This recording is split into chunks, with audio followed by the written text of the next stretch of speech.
In 1998, the Bowl Championship Series was introduced to claim the undisputed national champion of college football. The BCS was to replace the Bowl Alliance, which had been in place since 1995. Before the BCS, the Bowl Alliance and Bowl Coalition were put in place to match the number 1 and number 2 teams in the country, as before those systems were introduced in 1992, the AP number 1 and number 2 team had only met in a bowl game 8 times in 56 seasons. Those two systems would fail because they didn't include the Pac-10 or Big Ten champion, as they were contractually obligated to play in the Rose Bowl game, or any mid-major conferences. The real nail in the coffin for the Bowl Alliance was in 1996, when the Associated Press's number 5 team BYU, sitting at 13-1 on the season, was snubbed of a Fiesta Bowl selection, choosing number 7 Penn State, who sat at 10-2, and number 20 Texas, sitting at 8-4. And with the Sugar Bowl, Orange Bowl, and obviously the Rose Bowl bids going to different teams, this situation ended up heading to the courts, and after many lawsuits and hearings, the BYU rule was introduced, ensuring if you finished as a top 6 team in the country, you'd be selected for a Bowl Alliance Bowl, which quickly, through all the criticism and controversy, was thrown out the window, and in came the Bowl Championship Series. After a protracted round of negotiations, the Bowl Alliance was reformed into the Bowl Championship Series for the 1998 season. Former SEC Commissioner Roy Kramer is considered the father of the BCS. Also, the Tournament of Roses Association agreed to release the Big Ten and Pac-10 champions if it was necessary to force a national championship game. In return, the Rose Bowl was added to the yearly national championship rotation, and the game was able to keep its coveted exclusive TV time slot on the afternoon of New Year's Day. Finally, a system was put in place that everyone would love, and everything was good. Until it wasn't. The Bowl Championship Series, 4 bowls, 1 champion, January 1st on ABC. The BCS wouldn't even make it through year 1 without a major controversy. But before we get to the controversy of the 1998 college football season, what exactly is the BCS? The BCS incorporated the 4 major bowls, the Fiesta Bowl, Orange Bowl, Sugar Bowl, and for the first time, the Rose Bowl. The BCS was used to crown a national champion in the BCS National Championship, which would rotate among the 4 bowls each year. 2 teams would be selected for the BCS Championship each year based off these polls: the Coaches Poll, the Associated Press Top 25 poll, and lastly, the very controversial computer rankings. There was a composite of 3 computer rankings, a strength of schedule element, and a point added to a team's final ranking for every loss, all coming together to produce a score where lower was better. These systems were put in place by the voters because they wanted to quote-unquote report the news, not make it. While there were no explicit automatic qualifiers, conference champions from the 6 major conferences, the Big Ten, Pac-10, SEC, Big 12, ACC, and Big East, had strong considerations for the BCS Bowl selections. These champions were often selected for the 4 major BCS Bowl games. So, what went wrong in 1998? Well, entering the final week of the season, Tennessee, UCLA, and Kansas State were all undefeated, and the BCS was facing a disaster. The Vols and Wildcats were scheduled to play in their respective conference title games at night, while the Bruins, riding a nation-best 20-game winning streak, were to play Miami at the Orange Bowl, in a makeup game earlier in the afternoon. Originally, the game was to be played on September 26, but because of the imminent threat of Hurricane Georges, it was temporarily postponed. UCLA had the option of canceling the game outright and standing on its performance in 10 games, but it took the risky move of rescheduling the game for the final day of the season, and the risk would not pay off. UCLA would lose their nation-leading 20-game win streak to Miami 49-45 thanks to Edgerrin James' 299 rushing yards. UCLA's chances for a BCS title game appearance were dashed, and the BCS avoided a disaster in deciding a national championship game. K-State and Tennessee were still undefeated heading into their final games. But that was until the Cinderella Wildcats would go on to lose themselves as they fumbled not only their BCS championship hopes, but their BCS hopes in total. The number 3 team in the country heading into the final week of the season found themselves in the Alamo Bowl. What? And not only was K-State robbed of a BCS appearance, but an 11-0 Tulane team was also snubbed of a BCS Bowl. The final top 5 of the BCS standings of 1998 were number 1 Tennessee, number 2 FSU, number 3 K-State, who wasn't even invited to a BCS Bowl, number 4 Ohio State, and number 5 UCLA. So one of the major reasons the Bowl Alliance was shoved to the side with the BYU rule was immediately a problem with K-State. The Sugar Bowl opted for the Big Ten co-champion Ohio State, which was the top-ranked team for most of the season until a 28-24 upset loss to Michigan State. The Orange Bowl took Steve Spurrier's Florida Gators, who finished 8th in the BCS standings. And dispirited and disinterested Kansas State team lost to Purdue 37-34. An 11-0 record and Conference USA title weren't enough to get the Green Wave to a BCS Bowl game either, let alone a spot in the title game. Tulane ranked number 10 and would have received an automatic berth by finishing in the top 12 in today's current format. Nevertheless, playing without a head coach after Tommy Bowden left to take the Clemson job, the Green Wave routed BYU 41-27 in the Liberty Bowl under some guy named Rich Rodriguez. In the BCS Bowls, number 1 Tennessee would beat number 2 FSU 23-16 in the BCS Championship at the Fiesta Bowl. Number 9 Wisconsin would beat number 5 UCLA 38-31 at the Rose Bowl. Number 4 Ohio State would beat number 6 Texas A&M 24-14 in the Sugar Bowl, and number 8 Florida would crush number 15 Syracuse 31-10 in the Orange Bowl.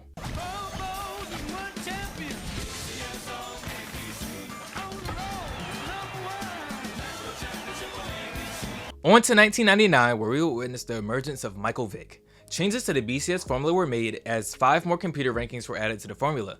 Billingsley, Dunkel, Massey, Matthews, and Rothman, bringing the total to 8. The lowest ranking among the 8 was dropped, and then the remaining 7 averaged to produce the computer ranking. Also, a Kansas State clause was added guaranteeing any team finishing in the top 4 a BCS Bowl spot, but the Wildcats weren't in position to benefit from it. We'll get to that later. Fortunately for the BCS, there wouldn't be any controversy surrounding the BCS title game, as Virginia Tech and Florida State were the only 2 undefeated teams remaining by selection day. In the eventual 16-year history of the BCS, this was one of the most uneventful, as Florida State went wire to wire as the nation's number 1 team, and upset losses by Penn State and Tennessee in the first 2 weeks of the season paved the way for Virginia Tech to seize the number 2 ranking. Now, it wasn't a foregone conclusion Tech would make the BCS title game, as they had to sweat it out the final 4 weeks of the regular season, mostly because of a soft schedule. With strength of schedule still a separate component accounting for nearly 1/3 of the BCS standings, Virginia Tech had a hard time gaining breathing room from the Cornhuskers, finishing just 1.3 points ahead in the final BCS standings. But in the end, they got it right, thankfully. But you already know it wouldn't be the BCS without controversy surrounding a lesser known team. Just as in 1998, an undefeated non-BCS conference team finished the regular season unbeaten. And just like Tulane, a 12-0 Marshall team was shut out of a BCS Bowl despite finishing number 12 in the final standings. And one more thing, like the Green Wave, the Thundering Herd quarterbacked by Chad Pennington completed a perfect season with a victory over BYU in the Motor City Bowl. But don't think I forgot about Kansas State. It wasn't quite as egregious as the one in 1998, but the Wildcats once again earned the dubious honor of being the highest ranked team not invited to a BCS Bowl. K-State, ranked number 6 with its only loss to Nebraska, was passed up by the Fiesta Bowl, who chose number 5 Tennessee, and the Orange Bowl, who chose number 8 Michigan. But unlike the previous year, the Wildcats managed to hold it together and win the Holiday Bowl 24-20 over Washington. Back to the BCS standings of 1999, the top 5 in order was FSU, Virginia Tech, Nebraska, Alabama, and Tennessee. Those rankings will give us a BCS of number 1 Florida State crushing number 2 Virginia Tech 46-29 in the BCS Championship at the Sugar Bowl, which actually was a close game at one point in the third quarter when Michael Vick led the Hokies back to a 29-28 lead until running out of gas. Number 7 Wisconsin beat an unranked in the BCS Stanford 17-9 in the Rose Bowl game. Number 8 Michigan beat number 4 Alabama 35-34 in the Orange Bowl, also known as the Tom Brady game. And lastly, number 3 Nebraska beat number 5 Tennessee 31-21 in the Fiesta Bowl. 2 years in, the BCS appeared to be producing the desired results. The title games matched deserving teams, and the other BCS Bowls featured interesting matchups. But this was only the calm before the storm, as raging controversies were about to envelop the BCS, forcing major changes almost annually in the coming years. On to the turn of the century. There will be no changes to the formula, but what would happen next caused major changes to the BCS. Up until this point, the BCS had produced the desired national championship matchup. Unfortunately, that would all come to an end when a one-loss Miami was left out of the BCS for a one-loss Florida State, even though Florida State's one loss was to those Miami Hurricanes. So let's jump straight into what actually happened here. Oklahoma finished the 2000 regular season as the nation's only Division 1A undefeated team.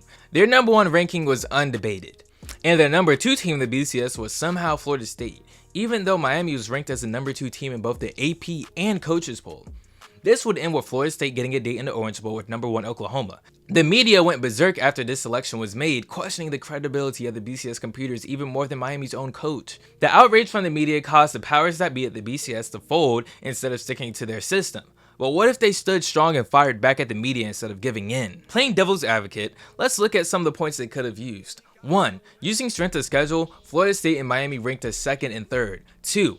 Florida State's lone loss was to Miami, 27-24 at the Orange Bowl on October 7th. The Seminoles rallied from a 17-0 halftime deficit to take a 24-20 lead late in the game, only to lose on a Ken Dorsey to Jeremy Shockey pass with 46 seconds left. The Canes' only defeat was a 34-29 loss at Washington on September 9th. If the head-to-head results were so paramount, then maybe Washington should have been ranked ahead of Miami. After all, the Huskies beat Miami and also only lost once, a 23-16 defeat at two-loss Oregon. 4. If Washington was discounted because it won lots of close games, 8 of its 11 games were decided by 7 or fewer points, then the fact that Florida State won its games against a considerably tougher schedule by a wider margin than Miami, 38.9 versus 30.4, shouldn't have been overlooked, which obviously it wasn't. Lastly, even before the birth of the BCS, there had been several instances where a team was ranked ahead of another team despite losing head-to-head matchups and possessing the same record. In 1993, Florida State finished ahead of Notre Dame in both polls, even though the Irish beat the Seminoles 31-24 at South Bend. In 1978, USC finished second to Alabama, who was 11-1 in the AP poll, even though the Trojans, 12-1, beat the Tide 24-14 in Birmingham. Again, both sides of this Florida State versus Miami argument have very valid points in defending their stances on the final rankings, and Miami's standpoint was validated even more thanks to Florida State suffering a disgusting 13-2 defeat to Oklahoma, while Miami beat their other in-state rival, the Florida Gators, 37-20 in the Sugar Bowl, who the Noles had beaten earlier in the season. But all those points are for naught, as the BCS would fold to media backlash, drastically changing its formula to retroactively make amends for an outcome it was powerless to change. Changes were promised and then carried out in the offseason. The computer lineup was reshuffled to de-emphasize margin of victory, and a quality win criteria was added to the formula, as if the existing arrangement wasn't convoluted enough. There was one more controversy though, as the Fiesta Bowl passed on 4 teams ahead of Notre Dame in the final BCS standings to take a 2-loss Notre Dame team. Virginia Tech ranked number 5, with its only loss to Miami fell just outside of the Kansas State mandate and was ignored. The other 2-loss teams were also swept aside. Number 10 Oregon, because the 2 other Pac-10 teams were already taken. Number 9 Kansas State, they're pretty much used to this by now. And number 8 Nebraska, even though Nebraska beat Notre Dame 27-24 earlier in the season. And Notre Dame was, of course, exposed in that Fiesta Bowl, losing 41-9 to number 6 Oregon State. The only other BCS Bowl that hasn't been mentioned this season was number 4 Washington beating Purdue 34-24 in the Rose Bowl game. The Huskies went 7-1 in what was easily the toughest conference in 2000, and they beat Purdue in the Rose Bowl. Bowl wins by Oregon State and Oregon gave the Pac-10 3 teams in the top 7 in the final AP poll. The BCS was rocked by its first real crisis, and another one would erupt in the following season. If 2000 was seen as a storm for the BCS, then 2001 was a literal hurricane. Changes to the formula were Wes Colley of Colley Matrix and Peter Wolf being added to the computer rankings, replacing the New York Times and Richard Dunkel. The move was to lessen the impact of margin of victory in the computer rankings. Of the 8 ratings for each team, the highest and lowest were thrown out and the remainder averaged. Also, the previously mentioned quality win component was added to a team's final BCS score total. Heading into the final weeks of the regular season, it appeared that a Miami-Nebraska showdown in the Rose Bowl would be inevitable. After Nebraska's 20-10 win over a previously unbeaten Oklahoma in late October, the Canes and Huskers were ranked number 1 and number 2 for the next 4 consecutive weeks, with non-BCS Birmingham Young the only other unbeaten team. And then BCS chaos would ensue. Heading into their final regular season game, the Huskers still needed a victory in Boulder to clinch the Big 12 North against 2-loss Colorado. And that's where Colorado would maul Nebraska 62-34, knocking the Huskers to number 6 in the polls, and it seemed their BCS hopes were squashed. After Nebraska's loss, Florida claimed the all-important number 2 spot. The Gators just needed to beat Tennessee to secure a berth in the SEC championship game. Annually played in the 3rd week of September, the Florida-Tennessee game in 2001 was postponed because of 9/11. The Vols surprised Florida with a 34-32 victory in what turned out to be Steve Spurrier's final regular season game as Gators coach. The victory catapulted Tennessee from number 6 to number 2 in the BCS standings after number 4 Colorado upset number 3 Texas in the Big 12 title game. Now all the Vols had to do was beat a 3-loss LSU in the SEC title game to secure their 2nd BCS title game appearance in 4 years. In the meantime, left on the sideline seething was Oregon. The Ducks, with their only defeat being to 2-loss Stanford, were number 3 in both polls, yet they were ranked only number 5 in the BCS standings, behind 2-loss Colorado, who was beaten by Fresno State, and also Texas in the regular season. The Buffs, after winning their rematch against the Longhorns, had their issue too. Somehow, they were ranked number 4 in the BCS behind the Nebraska team that had been idle since being annihilated in Boulder. The BCS needed Tennessee to take care of business and beat Nick Saban and the LSU Tigers. Of course, they didn't, with LSU winning 31-20 in the SEC title, and now nobody had a clue who would play Miami in Pasadena. With that also brings me to my next point of it being the first time there wouldn't be the traditional Big Ten Pac-10 Rose Bowl matchup for the Rose Bowl game in its traditional time slot. But who cares? Back to the chaos. Who was going to play undefeated Miami? Oregon, now number 2 in both polls, seemed to have the strongest argument. Colorado, with an impressive late season run but 2 losses, thought it deserved a shot too. The team that really shouldn't be in the discussion for it was Nebraska, which had snuck back up to number 4 after the spate of late season upsets. So by it being the BCS, you already know Nebraska would somehow sneak into that number 2 spot, edging out Colorado by 0.05 of a percentage point.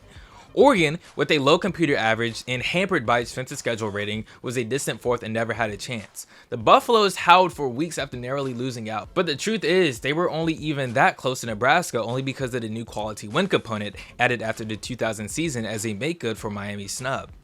Had the 2000 formula been applied, Colorado would have been 4th behind Nebraska by nearly 2 full points, and also Oregon as well. At the end, the Ducks were really the aggrieved party, and they proved it by destroying Colorado 38-16 in the Fiesta Bowl.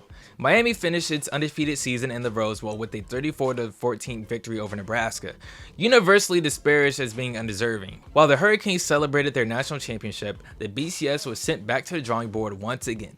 At least there were not other controversies outside of who should have been sent to the Rose Bowl. Number 5 Florida beat number 10 Maryland 56-23 in the Orange Bowl. Number 4 Oregon, as mentioned earlier, beat number 3 Colorado 38-16, and lastly, number 13 LSU beat number 8 Illinois 47-34 in the Sugar Bowl. Thankfully, the BCS championship game was void of controversy in the 2002 season, which was a much needed break. For the BCS formula, the computer rankings by Herman Matthews and Dave Rothman were dropped and the New York Times added back in, making it a total of 7. The lowest ranking was discarded and the remaining 6 averaged. All rankings now dismiss the margin of victory component as Jeff Sarragan introduced a new ELO chess rating that removed margin of victory.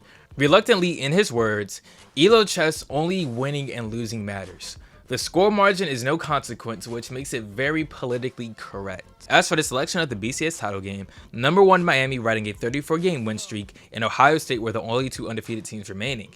It was an obvious choice, so no props will be given to the BCS here. Oklahoma was upset in the first week of November, so when Ohio State survived a 14-9 battle in the game, it was inevitable that it'd be Miami and Ohio State what would be Miami's quest to be the first team to repeat in the BCS era.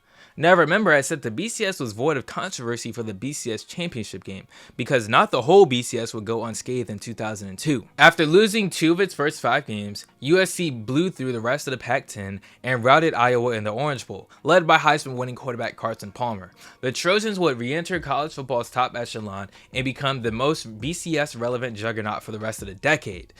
But why were they in the Orange Bowl and not the Rose Bowl here?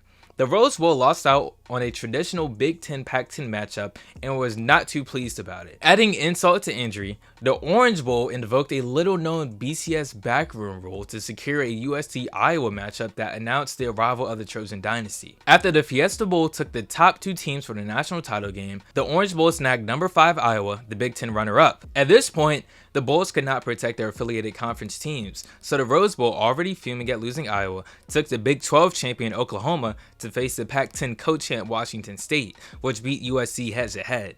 The Sugar Bowl was next, ready to invite number 4 USC to play number 3 Georgia. But the Orange Bowl took advantage of an exception clause that allowed a higher-paying bowl to jump another once every 4 years and swipe the Trojans away. The Sugar Bowl was stuck with SEC champion Georgia and ACC winner number 14 Florida State. This would leave us with a BCS of number 2 Ohio State beating number 1 Miami in the BCS title game at the Fiesta Bowl in what is the most controversial game in college football history. We also saw number 7 Oklahoma beating number 6 Washington State 34-14 in a disaster of a Rose Bowl, number 4 USC beating number 5 Iowa in another disaster of a bowl game in the Orange Bowl, and lastly, number 3 Georgia taking care of business against number 14 Florida State 26-13 in the Sugar Bowl. In conclusion, for 2002, this was a successful season for the BCS. Without the participation of the Big Ten, Pac-10, and the Rose Bowl, the Ohio State and Miami matchup wouldn't have happened in the pre-BCS era. But the pat on the backs would end there, as 2003 would bring a whole new level of controversy. The epic Miami-Ohio State showdown in the 2003 Fiesta Bowl, even with the controversy at the end of the game, gave the BCS a huge sigh of relief. The system works, we were supposed to believe. No, it didn't. And most certainly in the 2003 season, when the BCS was met with a catastrophe, the very scenario that the system was created to avoid, a split national championship. In the first 5 years of its existence, while there were disagreements and debates about certain teams' merits to be included in the national championship game, there had never been a case where the BCS champion was deemed unworthy or not been crowned by the Associated Press, which maintained its independence. But in 2003, it all happened. Going into the final weekend of the season, 3 teams were vying for the 2 spots in the Sugar Bowl. USC had 1 loss at Cal in triple overtime, 34-31, as did LSU to Florida at home, 19-7, and number 1 Oklahoma was undefeated going into the Big 12 title game against Kansas State. Even before the games were played on that final Saturday, word was that the Sooners would stay number 1 even if they lost the game. The computers favored Oklahoma by a wide margin, and since all the other major conference teams besides USC and LSU had at least 2 losses, Oklahoma would not drop no lower than number 3 in the human polls.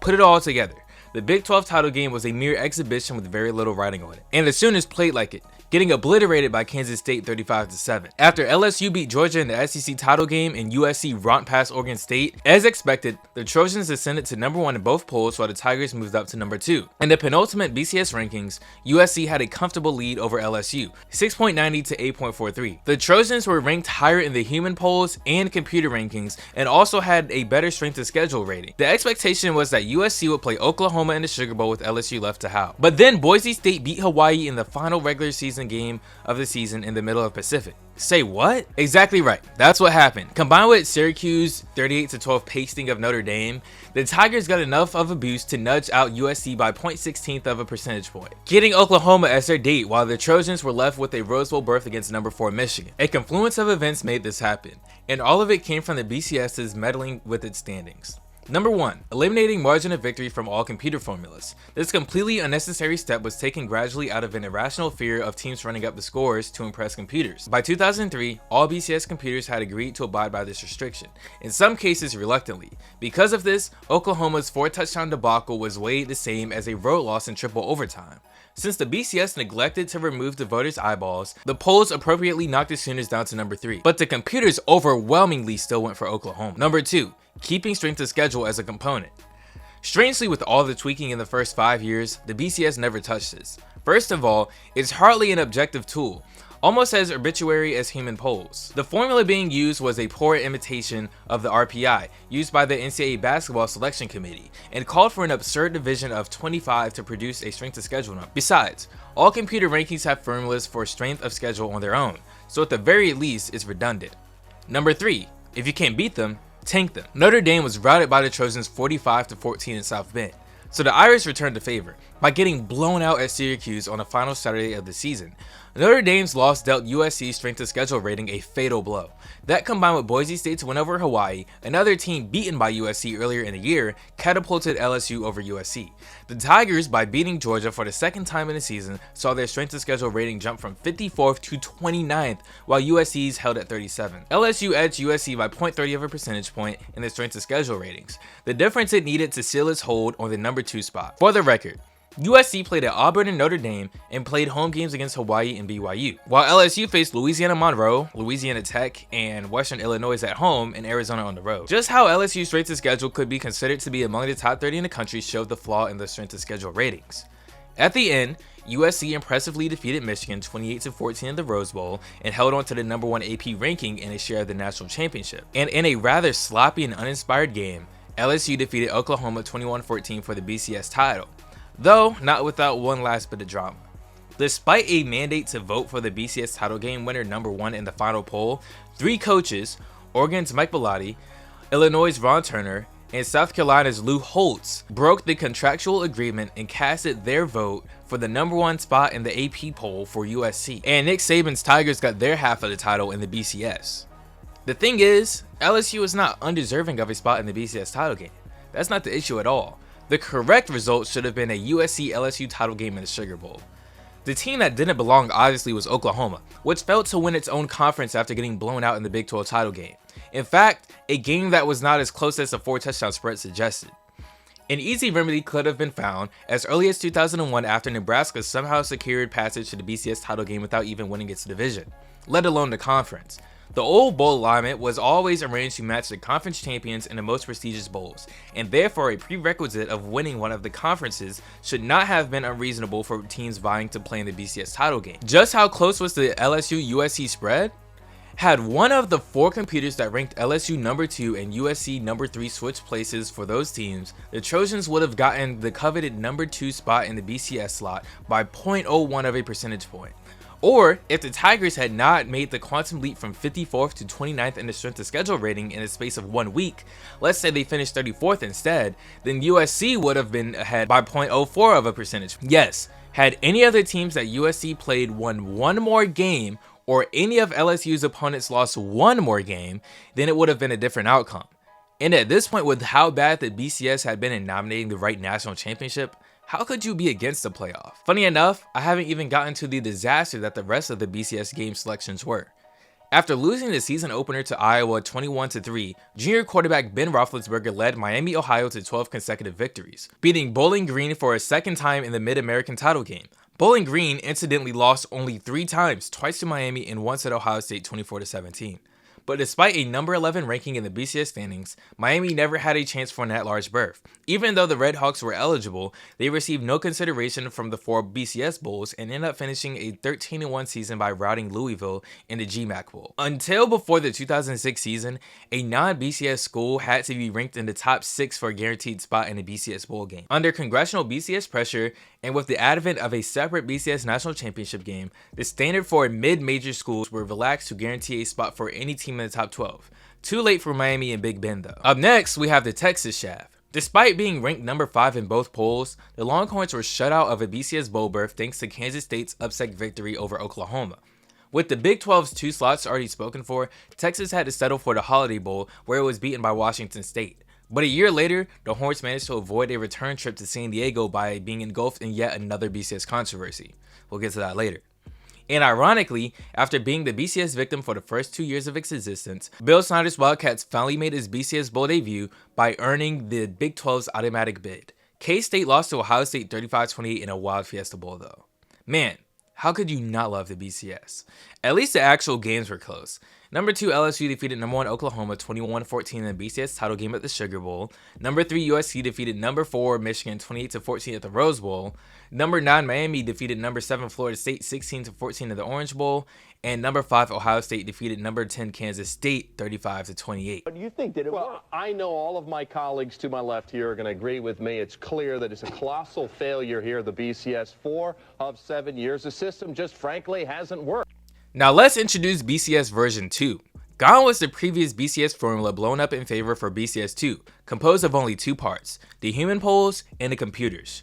Strength of schedule and quality win components were eliminated. The human polls now accounted for 2/3 of the formula, with the AP poll and coaches poll each weighing 1/3. Instead of using a team's actual ranking, the formula now called for the percentage of total votes received. The computer ranking shrank further from 7 to 6 as the New York Times bowed out.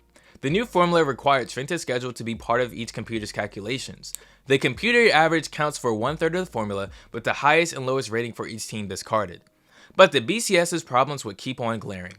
5 teams went undefeated in the regular season, but in the end, USC and Oklahoma faced off for the BCS title, while SEC champion Auburn was left with a consolation prize of appearing in the Sugar Bowl. Mountain West champion Utah did get a BCS berth, but its opponent Pitt was so overmatched in the Fiesta Bowl that Utes didn't get the proof to medal either. WAC champion Boise State was left out of the BCS picture altogether. There was no split championship in 2004 as there had been in 2003, mostly because the Trojans mauled the Sooners 55-19. Even Auburn's coach Tommy Tuberville, who was on hand to troll for AP votes, conceded during ABC's halftime show that USC would be difficult to beat when you give the offensive coordinator for USC a month to get ready for somebody. But that was hardly a happy ending for the BCS, which had completely overhauled its formula from the previous season. In fact, the BCS formula in retrospect may be viewed in 2 phases. BCS 1 ran from its inception in 1998 through the disastrous 2003 season that ended with a split national championship. While there had been many alliterations, they were mostly minor. BCS 2 emerged in the 2004 season, with the Heman polls taking over the preponderance of the equation. Ironically, BCS 1 and BCS 2 would have yielded the same USC-Oklahoma result in 2004, leaving Auburn and Utah out of the title game. It's fairly easy to explain why both Utah and Boise State were left out. The non-BCS conferences are not respected by the voters, even if the computers treat them more fairly. The Mountain West in 2004 also was not a particularly solid conference, with only 3 teams finishing with winning records, as both New Mexico and Wyoming went 7-5. As for Auburn, 2 factors proved fatal in its BCS title hopes. First, the Tigers were lightly regarded before the season started, checking in at number 17 in the preseason AP poll. Auburn eventually worked its way up to number 3 but could never crack the stranglehold that USC and Oklahoma held on the number 1 and number 2 spots, going wire to wire atop the AP poll. The second factor was the Tigers played an extremely non-competitive non-conference schedule, just as LSU did in 2003, along with most of the other SEC teams. Of Auburn's 11 regular season games in 2004, 7 were at home. The Tigers' 3 non-conference games were against Louisiana Monroe, Louisiana Tech, and Citadel, all at home.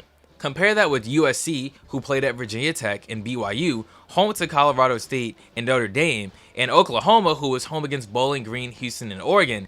It's easy to see that both the voters and computers punished Auburn for its soft schedule. The Tigers eked out a 16-13 win over Virginia Tech in the Sugar Bowl to finish second in the AP poll and coaches polls. But that didn't stop Tuberville and Auburn from declaring themselves champion. The Tigers made themselves big diamond rings to commemorate their championship season, and those rings became available on eBay. The final BCS standings were number 1 USC, number 2 Oklahoma, number 3 Auburn, number 4 Texas, number 5 California, and number 6 Utah. But the other major controversy was Mack Brown and Texas claiming a bid to play in the Rose Bowl game. In 2003, Texas finished number 5 in the BCS standings, but was relegated to the Holiday Bowl.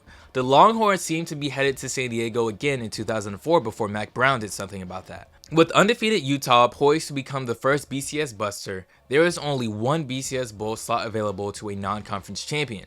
Since the number 4 team was guaranteed an at-large spot, the race was on between Texas and California. The Golden Bears had a tenuous hold on the 4th spot beginning in October, with their only loss all season coming in a 23-17 heartbreaker to USC at the LA Coliseum when Aaron Rodgers couldn't get the ball in the end zone from the 9-yard line in the game's winning moments. Texas' only loss was a 12-0 defeat at the Cotton Bowl against the Sooners. After Cal routed arch-rival Stanford in the big game, its season should have been over. But once again, a hurricane proved to be a Pac-10 team's undoing, as it had in 1998.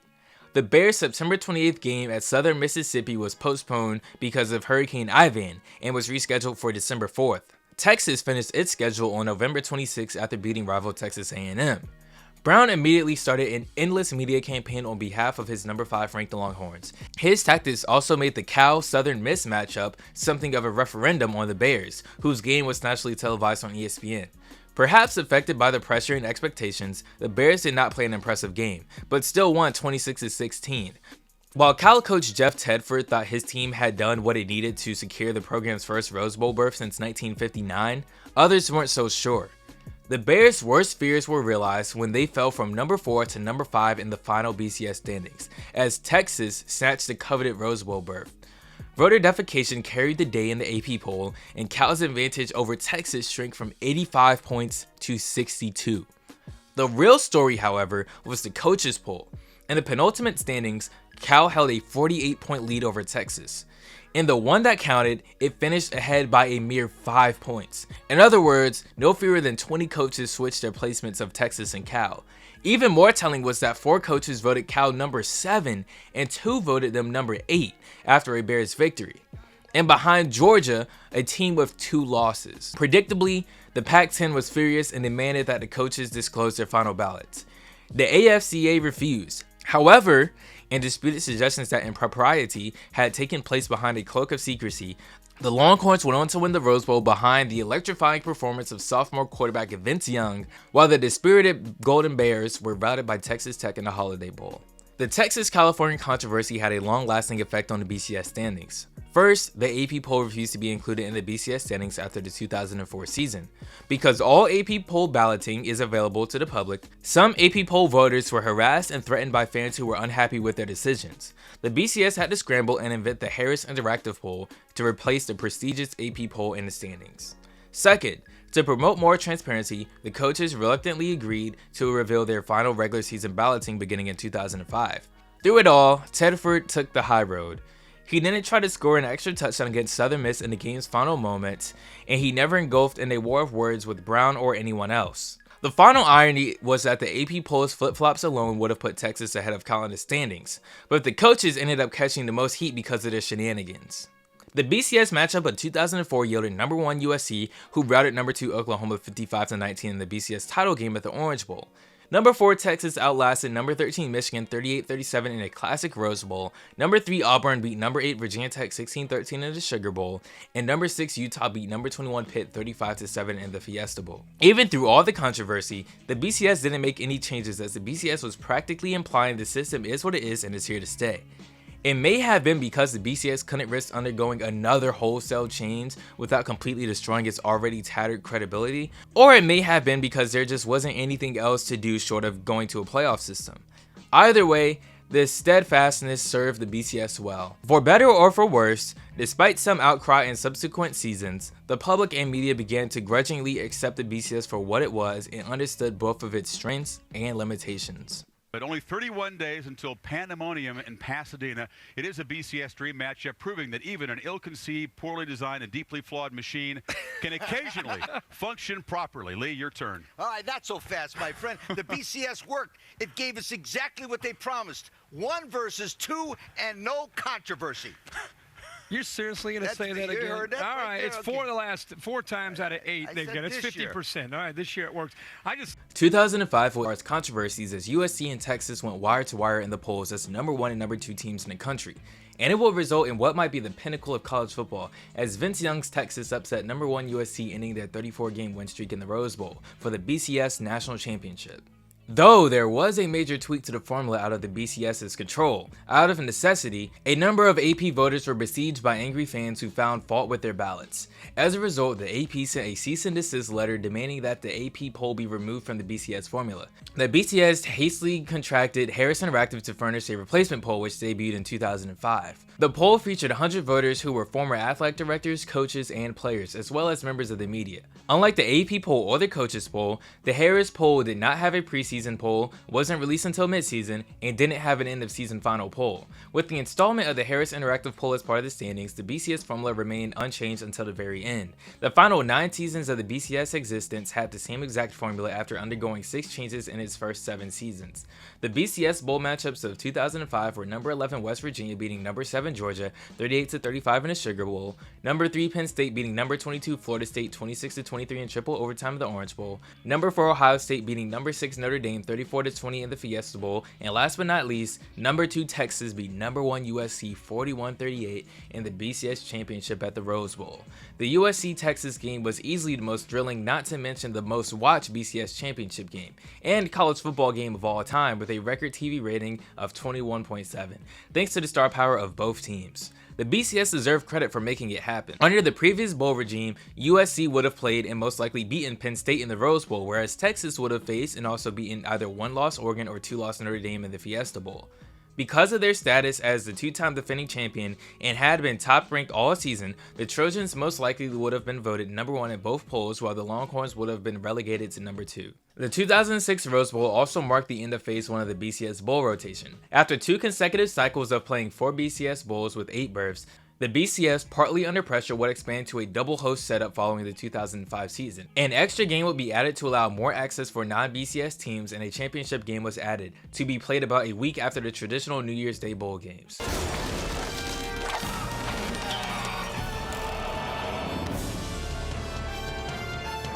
Bowl Championship Series comes to Fox, January 2007.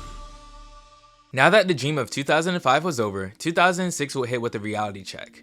Throughout most of the year, it looked as if the BCS would have its first inter-conference rematch, pitting Ohio State against Michigan. The Big Ten's bitter rivals matched each other game for game on a collision course of unbeatens while other contenders fell away. And then in the most anticipated iteration of the game ever, number 1 Ohio State would outlast number 2 Michigan 42-39. But Michigan's impressive showing was enough to remain number 2 in the polls. The debate in the media around the country was now rematch or no rematch. Then the Wolverines began to fall, for 2 straight weeks without playing a single down. First, they were passed by USC after a thrashing of overrated Notre Dame at the LA Coliseum. And then, just as it appeared that the Trojans would play in their 3rd consecutive BCS title game, they suffered a monumental choke job against UCLA at the Rose Bowl. Michigan's rematch with Ohio State was on again. Only for a few hours, as it turned out. After Florida dispatched Arkansas with some difficulty in the SEC championship game, the Gators leapfrogged the Wolverines and got the coveted date with the Buckeyes. Ruining the rematch turned out to be a good thing in a sense. Both Ohio State and Michigan proved to get blown out in their respective bowl games. The Buckeyes were mauled 41-14 in Arizona in a championship game that was never close after Ohio State scoring the opening kickoff.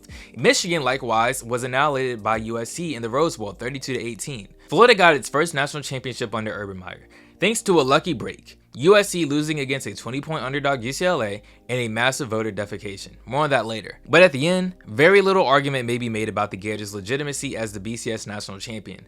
It was the first undisputed national champion from the SEC since 1998, the inaugural season of the BCS, and the first of 7 straight from that conference. This also was the year of the double host format, where the bowl hosting the BCS National Championship will also have its own regular bowl game. With this arrangement, teams qualifying for the BCS Bowls would increase from 8 to 10. The main beneficiary of this change was supposed to be non-BCS conference teams. Now with better access to BCS Bowls, and undefeated Boise State took full advantage. In the same University of Phoenix stadium that was to host the BCS title game, Boise State shocked the college football world in a David vs. Goliath defeat of number 10 Oklahoma. Back to Michigan. Entering the final week of the regular season, Michigan was ahead of Florida by 86 points in the Harris Poll and 40 points in the Coaches Poll. But after Florida's win over Arkansas, the Gators went ahead of Michigan by 38 points in the Harris Poll, a swing of 114 points, and 26 in the Coaches Poll, a swing of 66 points. In both cases, the voters were determined to avoid a Michigan-Ohio State rematch. With Florida and Michigan dead even in the computer rankings, the voters' wish carried the day. The Harris voters, like the coaches and the writers in the AP poll, defected from Michigan to push first USC, then Florida into the BCS title game. As the human polls now accounted for 2/3 of the BCS formula, essentially the computer rankings were rendered meaningless in a tight race. The 2 best teams of the season, as indicated by the bowl results, never got a chance to play each other. USC blew its chance at a 3rd national title in 4 years, but the Trojans and Gators would never have gotten a chance to play each other anyway. Not without Ohio State being insulted in the Big Ten after going undefeated. Missouri means goodbye to the national championship game, courtesy of the Sooners, who said later to Chase Daniel and friend. That opened one spot in the title game, and the other was opened stunningly by a mountain meltdown in Morgantown. But the BCS had never and would never see anything else like 2007. The season started off with a bang when number 5 Michigan was shocked by Appalachian State in the Big House, only to be upstaged when later in the season, Stanford, coming off a 1-11 season and now under upstart new head coach Jim Harbaugh, put off an even bigger upset when it shocked Pete Carroll's 5-time defending Pac-10 champion USC at the LA Coliseum 24-23.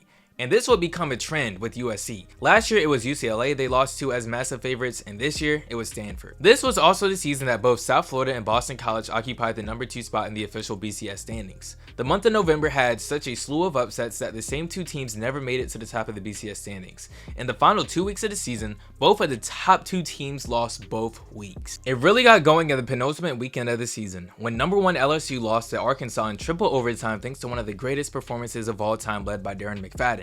Then number 2 Kansas lost to Missouri in the Border War at Arrowhead Stadium.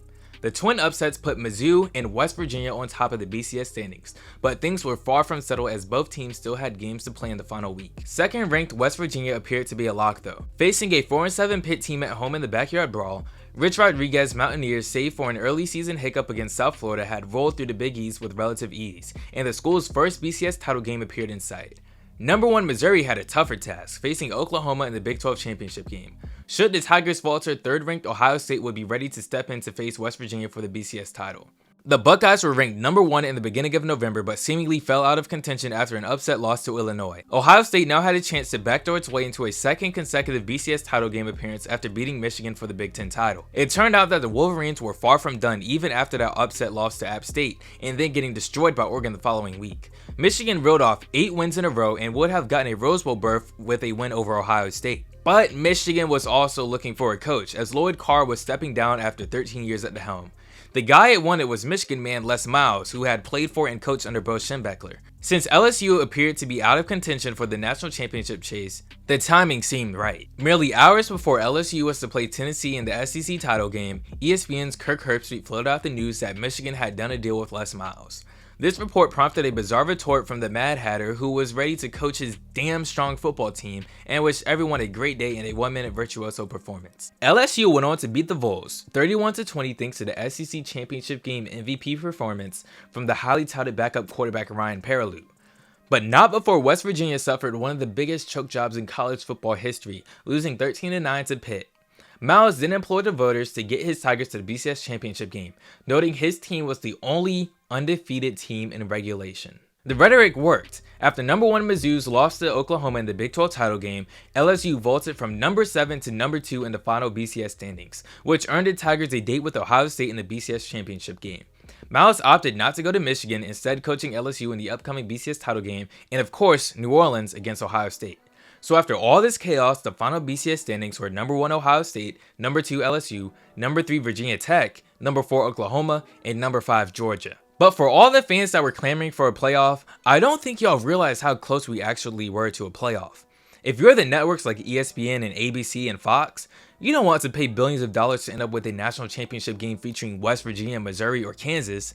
You want the blue bloods that bring in the money and ratings like the Ohio States of the world and the LSUs. Just listen to Lee Corso as he describes West Virginia, Missouri, and Kansas as pretenders and worrying they might make the national championship. First of all, I like the BCS. I think the system, if you take your time, it'll finally work out himself. But I was worried for a while. 3 pretenders, West Virginia, Missouri, and Kansas, were hanging around that title game, and I didn't like that. But now I think if it all fits up the way it is, the Big Ten champion and the SEC champion might get a chance to play. And I like those 2 teams, Ohio State and LSU. But you want to know how you make sure that doesn't happen? A playoff. If you have a playoff, whether it be a 4 or 8 team or 12 teams, that allows you to get your SEC schools like LSU and Florida, it allows you to get your Big 10 schools like Ohio State, your Big 12 schools like Oklahoma, and lastly, it allows you to get the school who people really think have the best team in college football year in and year out, USC, led by Pete Carroll and out of the Pac-10.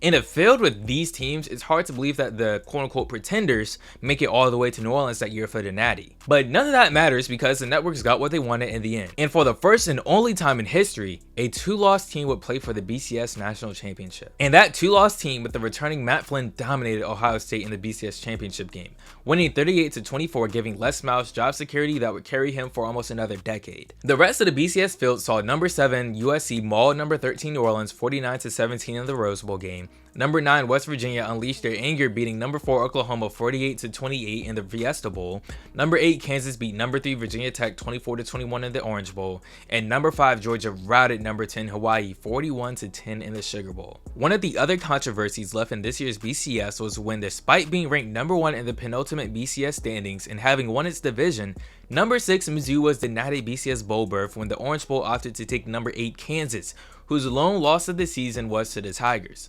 Ostensibly that Kansas would travel better was given as the reason. Outraged Mizzou fans carried a grudge against the Big 12 for the snub and later would cite it as one of the reasons why the school left for the SEC. And as we all know, this was just the beginning of the SEC's dominance over college football. This January, Fox once again brings you the greatest week in college football. It all begins with the FedEx Orange Bowl, the All-State Sugar Bowl, the Tostitos Fiesta Bowl, and the FedEx BCS National Championship game. It's college football's biggest games this January, only on Fox. With back-to-back blowout BCS championship victories for the SEC, both being versus the best the Big Ten had to offer in Ohio State, the SEC supremacy era would now be in full-fledged. And once again, we'd see a team representing the SEC in the national championship, as for the second time in 3 years, the Florida Gators would vie for the BCS title. And even though Florida would come into this game as the number 2 team in the country after bouncing back from being ranked 15th after they lost to Ole Miss in late September, it wouldn't be their spot in the title game that would be under fire, as Florida was a one-loss team that had just beaten number 1 Alabama in a game that featured a 1 vs 4 matchup for the SEC championship. It was the number 1 team Oklahoma, whose one loss was to the team that finished number 3 in the BCS poll, the Texas Longhorns led by Mack Brown and Colt McCoy.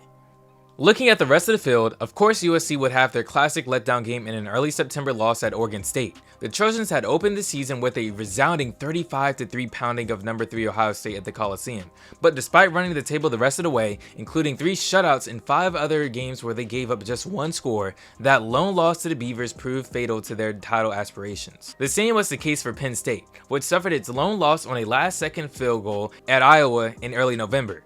It was the second time in 4 years that Joe Paterno's team was 1 play away from a perfect regular season, and just like in 2005, the Nittany Lions never got a whiff of the BCS title game. So back to Oklahoma and Texas. There was a trio of Big 12 teams that managed to deal each other a single loss. Texas defeated Oklahoma in the Red River Shootout, Texas Tech shut down the Longhorns on a last-second touchdown catch by Michael Crabtree, and then Oklahoma decimated the Red Raiders to complete the 3-way tie for first place in the Big 12 South. The Sooners edged Texas and Texas Tech in the penultimate BCS rankings thanks entirely to superior computer rankings, earning a trip to the Big 12 title game where they routed Missouri to earn a spot in the BCS title game. Had Texas, who beat Oklahoma by 10 at the Red River Shootout, led in the BCS poll, it would have been them heading to Florida for the BCS championship. So it turns out the Longhorns coach Mack Brown, who had swiped the Rose Bowl berth in 2004 when the BCS standings worked in his favor, now had his comeuppance. At the end, the team that had the most amount of legitimate grievances might have been Utah, which finished the season as the lone undefeated team. The Utes dominated Alabama in the Sugar Bowl, beating the Tide 31-17, worse than Florida did in the SEC title game 31-20. In the final AP poll, 16 of the 65 voters casted their ballots with Utah number 1, but that wasn't enough to earn a split national championship after Tim Tebow and co held off the turnover-prone Sooners in the BCS title game. The final BCS standings were number 1 Oklahoma, number 2 Florida, number 3 Texas, number 4 Alabama, number 5 USC, number 6 Utah, and number 7 Texas Tech. This gave us a BCS Bowl bash of number 2 Florida beating number 1 Oklahoma 24-14 in the BCS championship. Number 3 USC of course beating up on the non-national champion leftovers in number 8 Penn State 38-24 at the Rose Bowl. Number 3 Texas with a near last-second victory over number 10 Ohio State 24-21 in the Fiesta Bowl. Number 6 Utah beat number 4 Alabama 31-17 in the Sugar Bowl, and number 19 Virginia Tech beating number 12 Cincinnati 20-7 in the Orange Bowl. You might ask how the season was perceived. Well, listen to this clip of President Obama calling for a playoff system. I think any sensible person would say that if you've got a bunch of teams who play throughout the season and many of them have 1 loss or 2 losses, there's no clear, decisive winner, that we should be creating a playoff system. 8 teams. That would be 3 rounds to determine a national champion. It would add 3 extra weeks to the season. You could trim back on the regular season. I don't know any serious fan of college football who has disagreed with me on this. So I'm going to throw my weight around a little bit. I think it's the right thing to do. Now it really felt like only a matter of time until the BCS was gone. The fans and even the president were clamoring for a playoff system. But with Florida's win over Oklahoma in the BCS title game, the SEC's talk dog perception reached new heights as the conference now won 3 straight BCS championships. Then on-field success helped to fuel the off-brand building process that permanently granted the SEC a first among equal status for the remainder of the BCS era. And as we all know, the emergence of the Alabama dynasty was right around the corner. 2009, the year every second mattered to determine the BCS championship matchup. The 2009 regular season would mark the revenge of the Horns. After being 0.0128 of a point away from competing for the national championship, Texas would go undefeated in the 2009 regular season. And after Alabama won the number 1 versus number 2 matchup in the SEC championship versus Florida, the stage was set for Pasadena. All the Horns had to do was beat Nebraska. As we all know, that would be no easy task thanks to the game record known as the Ndamukong Suh. And in the Big 12 championship, he single-handedly pushed the Horns to the limit. Colt McCoy, who was sacked 9 times and intercepted 3 times, vainly ran around as the clock ticked down in the Big 12 championship game. It looked as if the Horns were about to throw away their shot at his second BCS title. McCoy did finally throw the ball away, but not before the Cowboys Stadium scoreboard timer read 0.0 on the clock. Or did it? Instead of running off the field, the officiating crew immediately conferred and decided to put 1 second back on the clock. That was just enough time for Texas's Hunter Lawrence to kick a 46-yard field goal on the game's final play, much to the relief of the Big 12 and the BCS brass. Now they could have the dream matchup of unbeaten Alabama and Texas playing for the title at the Rose Bowl. Among those crying foul weren't just Cornhuskers. Cincinnati, TCU, and Boise State were all also undefeated, but none of them would get a chance to play for the national championship. The Broncos, in fact, were staring at a prospect of going undefeated for a second consecutive regular season and still missing out on a BCS berth. Fearful of a public outcry and renewed interest by the Justice Department to investigate its setup, the BCS swallowed hard and decided to take both TCU and Boise State. And this tremendously helped by the fact that outside the Big Ten and SEC, none of the major conferences had an at-large candidate with fewer than 3 losses. For the first time since 1983, every conference produced an outright champion. 2009 marked the end of one dynasty and the beginning of another. After going to a record 7 straight BCS Bowl games, including consecutive title games in 2004 and 2005, USC slumped to 9-4 and failed to win the Pac-10 for the first time since 2001. The Trojans held off Boston College in the Emerald Bowl, which as it turned out was the final game for Coach Pete Carroll, who returned to the NFL with the Seattle Seahawks 2 weeks later. And as mentioned earlier, Tim Tebow's quest for a back-to-back national title at Florida would come to an end in Atlanta, Georgia, as the Tide extracted revenge for the events of a year before. The final BCS standings were number 1 Alabama, number 2 Texas, number 3 Cincinnati, number 4 TCU, number 5 Florida, and number 6 Boise State. The major controversy on the BCS's part was the management of Boise State and TCU, which was a sigh of relief seeing that the BCS chaos that almost ensued in Texas, because Texas' 1 second reprieve cost Cincinnati a chance for its first shot at a national championship. The Bearcats actually had a better computer rankings and had beaten 3 ranked teams to Texas 2 during the season. But because Texas was ranked no worse than 3rd all season in the polls, Cincinnati was never able to close the gap in the component that made up 2/3 of the BCS standings. Even TCU might have had a case, having beaten a pair of teams in the top 16 with the country's top-ranked defense and 4th-ranked offense. But as I mentioned in 2007, the networks wanted Texas, and luckily for them, they got Texas. Back to Boise State and TCU. Those 2 team seasons put the networks in a bind for the BCS. Instead of allowing Boise State and TCU to each face off against major conference champions, it was decided that the Fiesta Bowl would take one for the team and match up the 2 upstarts, or so the allegation went, though it was denied by then Fiesta Bowl boss John Junker as a load of crap. The game was a rematch of the previous season's Poinsettia Bowl, in which TCU won 17-16. This time, Boise State prevailed, 17-10 in a hard-hitting contest between the 2 bona fide quality teams. Denying these teams a chance to face a BCS conference team was widely viewed as a conspiracy and brought new calls to alter the BCS's arrangement of granting automatic berths to underperforming major conferences, or at the very least, review the automatic qualifying protocol. The rest of the BCS matchups featured number 10 Iowa defeating number 9 Georgia Tech 24-14 in the Orange Bowl, number 5 Florida defeating number 3 Tennessee 51-24 in the Fiesta Bowl, number 8 Ohio State defeating number 7 Oregon 26-17 in the most watched BCS non-national championship bowl game ever at the Rose Bowl, and lastly, also at the Rose Bowl, number 1 Alabama beat number 2 Texas 37-21 in the BCS title game after Colt McCoy's injury in the first quarter, pressuring the true freshman Garrett Gilbert, causing the Horns to fall behind, and then stealing the game, forcing 2 late 4th quarter turnovers of the highly touted true freshman out of Lake Travis. The Fiesta Bowl, also called the Quarantine Bowl, the Fiasco Bowl, and the BCS Kids Table, was a real PR disaster for the BCS. It was the first time 2 undefeated teams faced off in a non-championship game in the BCS era, yet neither team had any chance of winning the title. Beyond that, the gulf in payouts between major conferences and the so-called non-AQ conference remained enormous. Even by placing teams in BCS Bowls, the Mountain West Conference and Western Athletic Conference combined to earn less than any of the Big 6 conferences banked.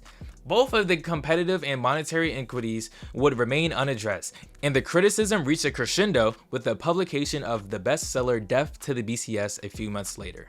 The ensuing 2010 college football season would mark the end of an era for the sport. It was the last season before major conference realignment took place. Nebraska departed the Big 12 for the Big 10. Then the Pac-10 came up with an audacious plan that threatened to break apart the Big 12, with Texas and Oklahoma the prime targets for poaching.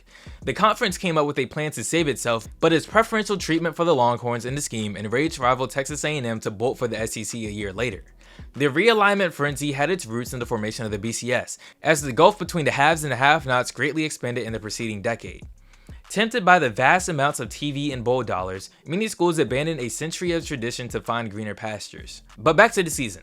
Alabama was the favorite to repeat as champion, but it'd be their in-state rivals Auburn seizing the crown of the SEC in one of the greatest Iron Bowl games of all time, also known as the Comeback. Now there was a BCS controversy as Newton's father Cecil had shopped his son's services for upwards of $180,000 to Mississippi State, but the NCAA declared that since no money changed hands, everything was kosher and cleared Newton to play for the SEC title 3 days before the game. Oregon was setting records offensively, dominating virtually every team they faced, but we'll get back to that later. The final BCS standings were number 1 Auburn, number 2 Oregon, and number 3 TCU. TCU. For a second consecutive year, TCU finished the season undefeated but was denied a shot at playing for the BCS championship. The Horned Frogs came agonizingly close as they'd become the first non-AQ team to play for the title had Alabama held on to win the Iron Bowl. They did get a decent consolation prize though. Per a new agreement with the BCS, the Rose Bowl game must now take a non-AQ team once if it's available in the final 4-year cycle of the BCS. Because of this provision, TCU was bound for Pasadena to face Wisconsin, while the Pac-10 runner-up Stanford was dispatched to the Orange Bowl. TCU beat the Big Ten champ in a thriller and finished second in the AP poll. Boise State was neck and neck with TCU for much of the season in the BCS standings, but only one team was guaranteed to earn a BCS automatic berth. As was the case in 2009 though, the BCS probably wouldn't dare to snub either team had they both finished in the top 5 of the standings. But everything went poof for Boise on the same night Auburn stormed back to win the Iron Bowl. Had the Tigers lost that game, the Broncos would have not only had a chance for a BCS Bowl berth, but maybe even a spot in the national title game too. Perhaps dispirited by Auburn's comeback, the Broncos struggled against Colin Kaepernick-led Nevada team all night, but still they just needed a Kyle Brotzman 25-yard chip shot to seal the win as time expired. He missed, and after the Broncos lost in overtime, they were out of the BCS picture altogether, despite finishing 10th in the final BCS standings and ahead of both the ACC and Big East champs. The bowl games through all the controversy were number 7 Oklahoma blowing out UConn 48-20 in the Fiesta Bowl, number 4 Stanford mauling number 13 Virginia Tech 40-20, number 6 Ohio State beat number 8 Arkansas 31-26, and as mentioned earlier, number 3 TCU beat number 5 Wisconsin 29-19 in the Rose Bowl. And lastly, the BCS championship between Auburn and Oregon, the number 1 and number 2 teams in the country, was a surprisingly defensive affair. Auburn scored a game-winning field goal in the final moments to beat Oregon. And now we move on to 2011, where the viewers' disdain for the BCS reached a fever pitch. The LSU Tigers of 2011 put up possibly the most impressive resume of any team in the BCS era. They defeated 5 teams with at least 10 wins, they beat 3 teams that went on to play in BCS Bowl games, and they became the first and only team to score a perfect 1 in the final BCS standings since the format was adopted in 2004. But there wasn't a single more important win than on November 5th, 2011, when number 1 LSU traveled to Tuscaloosa to meet number 2 Alabama in the game known as the Game of the Century. And it was a defensive battle with the final score being 9-6 after LSU hit the game-winning field goal in overtime.